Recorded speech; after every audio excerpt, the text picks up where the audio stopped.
আশালতা আমার রান্নাঘরে আমি একটা রেসিপি দেখাচ্ছি। আপনারা যদি ভালো লাগে আপনারা শেয়ার করবেন, লাইক দেবেন, কমেন্ট পাঠাবেন, সবই করবে। দেখুন এটা নারকেল কুড়িয়েছি। নারকেল কুড়ার মধ্যে একটু কাঁচা লঙ্কা দিয়ে দেবো, একটু দুটো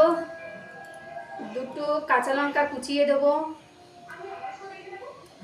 দুটো কাঁচা লঙ্কা এরকম ছোট ছোট করে কাঁচা লঙ্কা দিতে পারেন। আপনারা যদি ইচ্ছা করে আপনারা পেঁয়াজও দিতে পারেন, অল্প একটু। বেশি যদি না ভালো লাগে অল্প একটুখানি পেঁয়াজ দিল। বেশি যদি না আপনারা ঝাল খেতে চান কম ঝাল দেবে। এই দিলাম লঙ্কা, দিলাম এই নারকেলটা নিলাম, একটা বাটি করে নিলাম। দিয়ে এর সাথে আমি ময়দা অ্যাড করছি। বেশি দিতে হবে না, ময়দাটা অল্প দিলেই হবে।